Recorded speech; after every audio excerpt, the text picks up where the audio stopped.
Olá pessoal, tudo bem?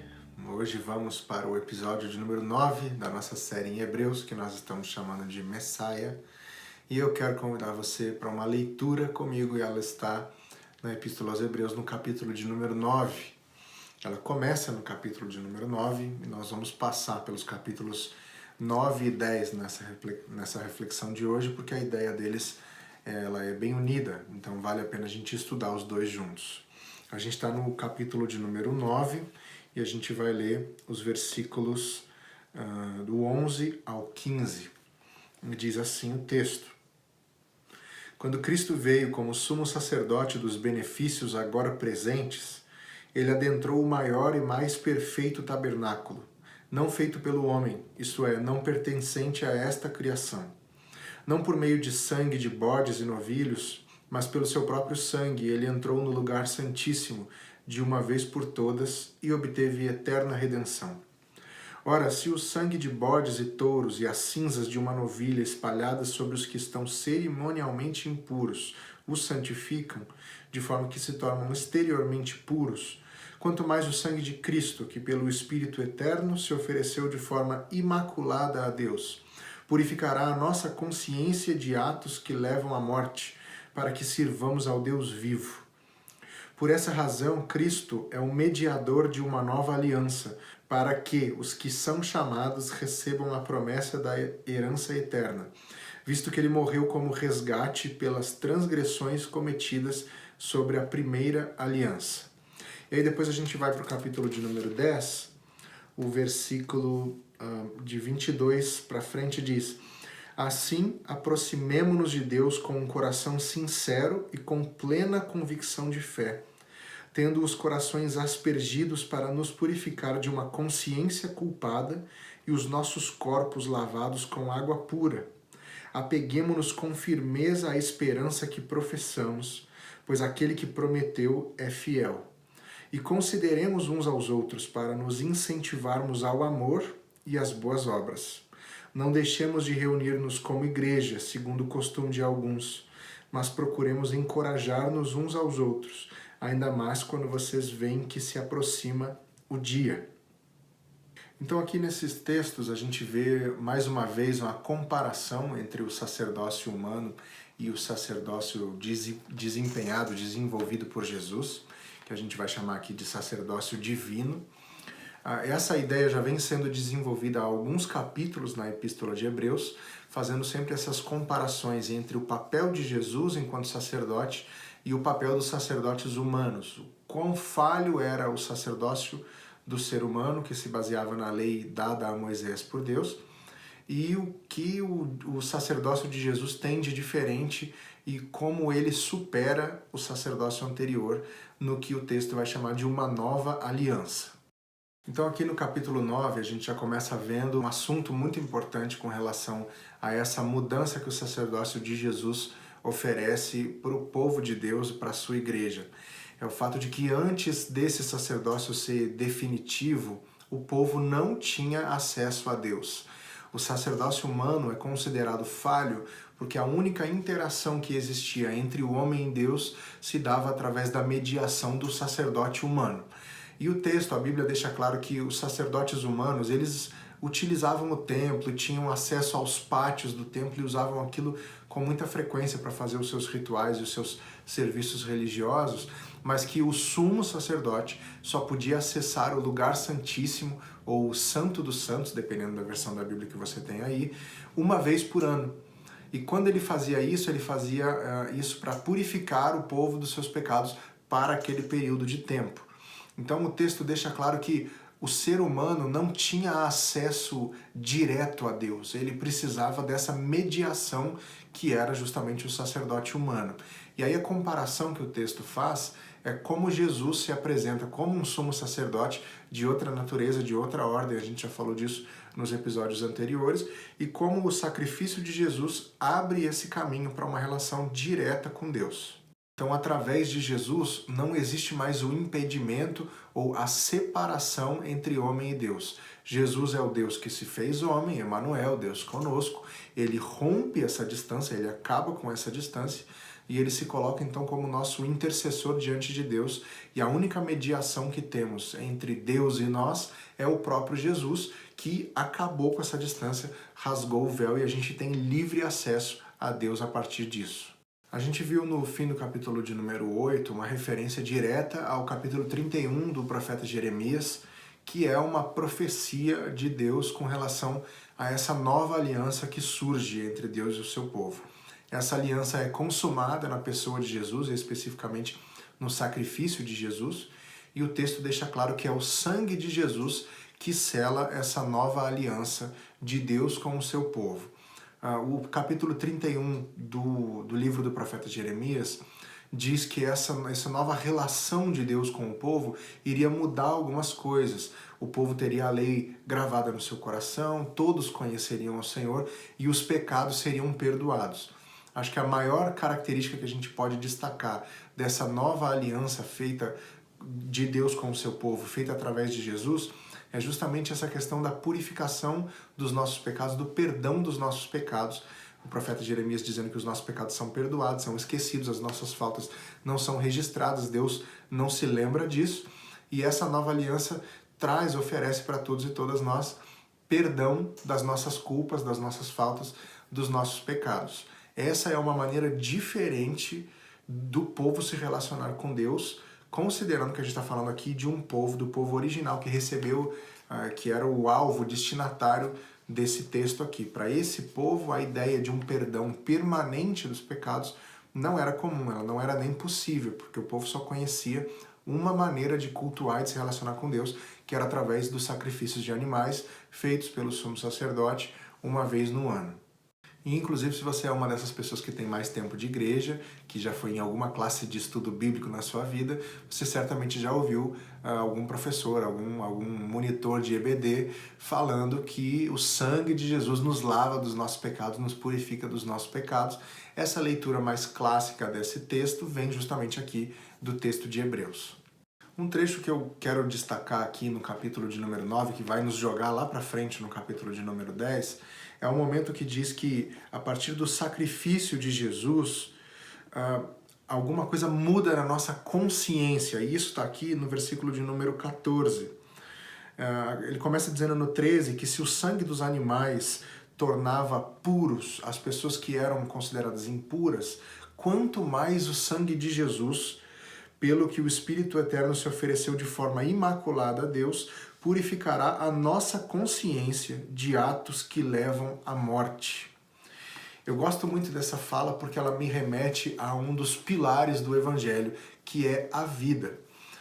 O sacrifício de Jesus modifica o nosso jeito de enxergar o mundo, modifica a nossa mente, modifica a nossa forma de estar no mundo, de existir, de viver e de pensar, de olhar para a vida, de olhar para o mundo e de olhar para o outro.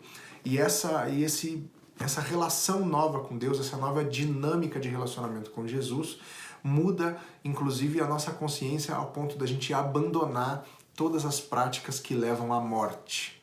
O Evangelho não compactua com a morte. O Evangelho é vida. Lembra que o próprio Jesus diz que ele veio para que a gente tenha vida e vida em abundância? Isso não é uma coisa exclusiva para um ou outro. A ideia disso aqui que a gente está falando é que todos e todas tenham acesso a isso. Que todos e todas possam desfrutar dessa abundância de vida que Jesus veio oferecer. E aí o texto de Hebreus diz que o sacrifício de Jesus, ou o sangue de Jesus, deve mudar a nossa consciência, saber o que Jesus fez por nós deve mudar a nossa consciência, para que nós abandonemos os pensamentos e os atos que levam à morte e foquemos no bem, no bem do próximo, e fazer o bem para o próximo. Hebreus trata muito disso, dessa relação do corpo, da comunidade de fé e como fazer bem uns para os outros. É uma ideia realmente bíblica de Deus e a gente precisa levar isso a sério.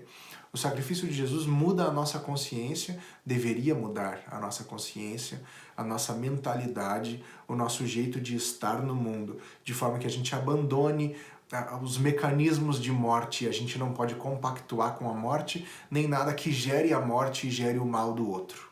E aí, seguindo no texto, no capítulo 9, a gente vê no versículo 26, dizendo: mas agora ele apareceu uma vez por todas no fim dos tempos para aniquilar o pecado mediante o sacrifício de si mesmo.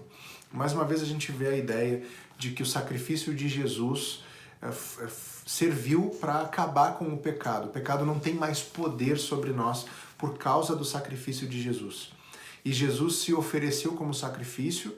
Aí o texto de Hebreus em vários momentos faz esse paralelo entre o sacrifício que era oferecido pelos sacerdotes humanos no templo e o sacrifício que Jesus oferece, que é Ele mesmo, e como esse sacrifício é de uma outra natureza, e por isso ele se torna sacerdote também de uma outra ordem, e como esse sacrifício, o poder que esse sacrifício teve de nos libertar, de nos purificar do nosso pecado e acabar com essa culpa que existe dentro do ser humano. É o sacrifício de Jesus que bota um ponto final nisso. Lá no início do livro de Hebreus a gente vê o texto dizendo que o sacrifício de Jesus nos livrou do poder da morte, e agora a gente vê aqui o texto dizendo que o sangue de Jesus nos livra do pecado e desse poder que existiria sobre nós. O salário do pecado é a morte, as coisas estão ligadas, e como isso acaba no sacrifício de Jesus. E o sacrifício de Jesus então é definitivo. Eu queria chamar a sua atenção para essa expressão que aparece aqui no versículo de número 26, dizendo: agora ele apareceu no fim dos tempos. O que isso aqui quer dizer? Bom, é muito provável, e os estudiosos bíblicos vão confirmar isso, que o escritor de Hebreus de fato acreditasse que eles estavam vivendo os últimos tempos. Aliás, outros escritores bíblicos também fazem essa referência ao fim dos tempos. Não sabemos se eles faziam referência a uma coisa que eles viam no horizonte deles, como uma coisa imediata na realidade, na geração deles, ou se eles estavam apenas projetando uma ideia para o futuro. Mas aqui no texto de Hebreus, ele fala claramente: agora, no fim dos tempos, ele apareceu de uma vez por todas. Eles de fato acreditavam que eles estavam vivendo os últimos tempos que poderiam ser vividos na face da terra. Lembrando que o texto de Hebreus foi escrito um pouquinho depois, algum tempo depois da destruição do Templo de Jerusalém, e existia essa visão de que se o Templo de Jerusalém fosse destruído era um sinal do fim dos tempos.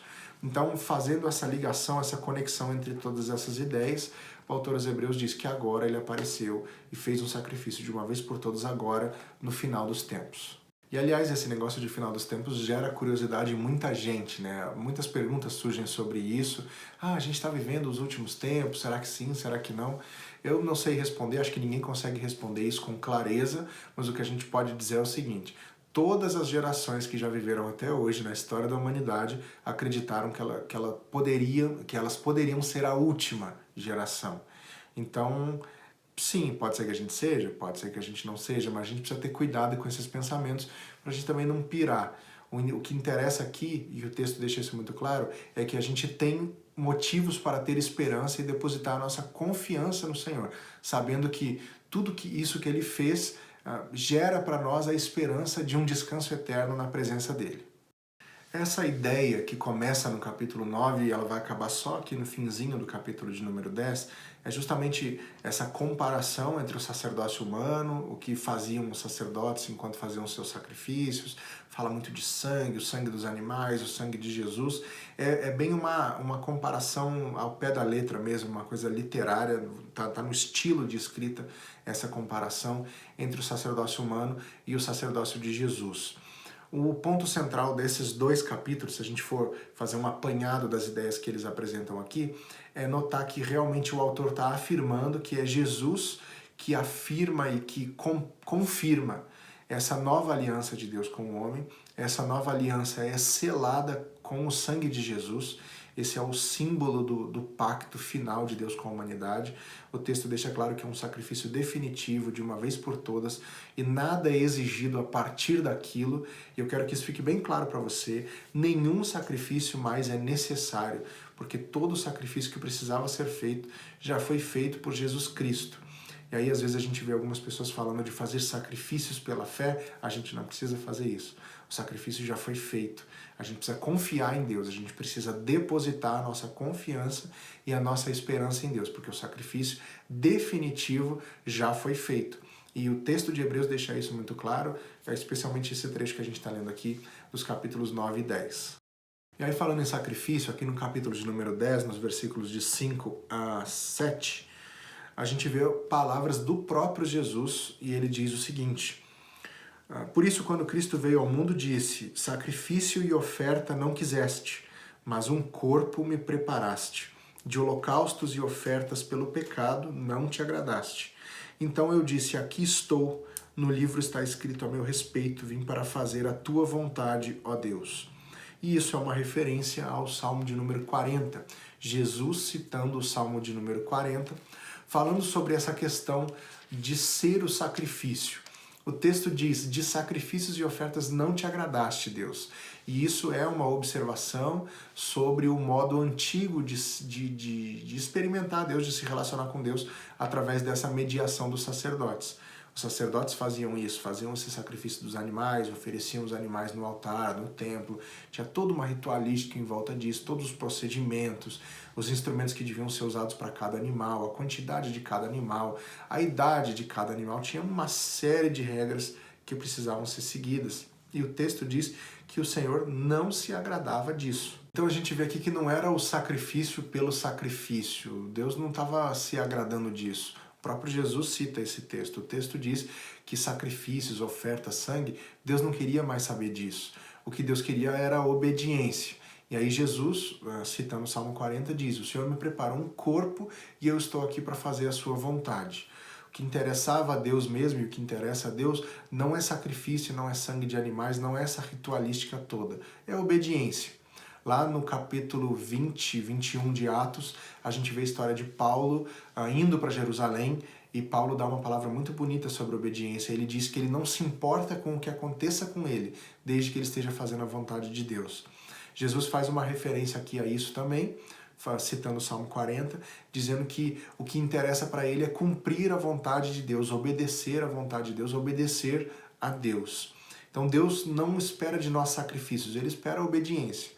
Acontece que, no caso de Jesus, a obediência dele a Deus o levou ao sacrifício. Foi por obedecer tanto a Deus e por ser tão fiel à vontade de Deus que Jesus acabou sendo sacrificado. O que Deus espera de seus filhos e filhas ao longo da história é obediência. Não que o povo se mate, se sacrifique e se force a realizar rituais religiosos, se coloque esse peso na própria vida. O que Deus espera do seu povo é obediência, é fidelidade. E ainda no capítulo 10, o versículo de número 19 diz assim: portanto, irmãos, temos plena confiança para entrar no lugar santíssimo pelo sangue de Jesus, por um novo e vivo caminho que ele nos abriu por meio do véu, isto é, do seu corpo. O sacrifício de Jesus abriu um caminho até Deus. O povo não tinha acesso a Deus, mas através de Jesus e a partir de Jesus, nós temos livre acesso a Deus. Essa é uma ideia central nesse texto que a gente está estudando. O capítulo de número 10, ele encerra um segundo bloco textual aqui da Epístola aos Hebreus. Depois a gente entra já num terceiro momento da Epístola, a partir do capítulo de número 11, e aí é o encerramento do pensamento que existe na Epístola aos Hebreus.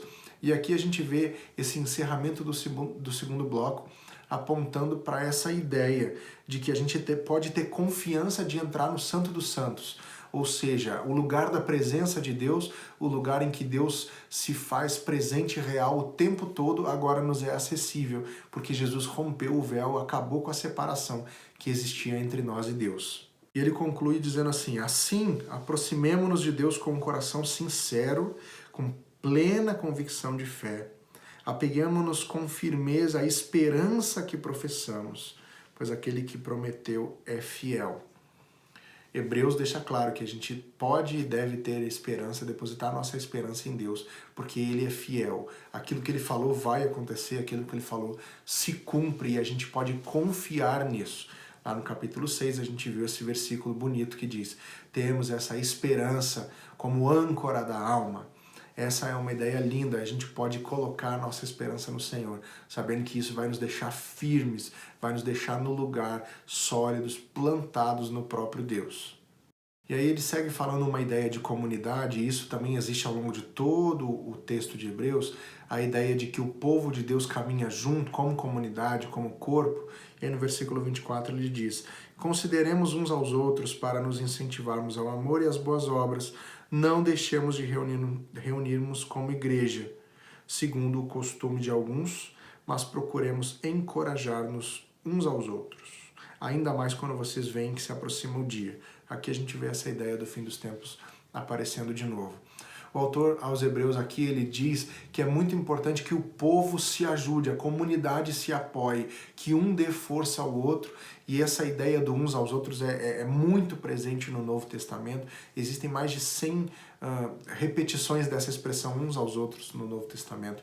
Isso é uma ideia realmente importante para o jeito de ser igreja que a Bíblia nos aponta, nos ensina. E aqui o autor aos Hebreus diz: cuidem uns dos outros, encorajem uns aos outros, incentivem uns aos outros ao amor e às boas obras, porque essas coisas caminham juntas. No capítulo 9, ele disse: o sangue de Jesus muda a nossa mentalidade para que a gente abandone as ações, as atitudes de morte. E aqui no capítulo 10 ele diz: incentivem uns aos outros ao amor e às boas obras.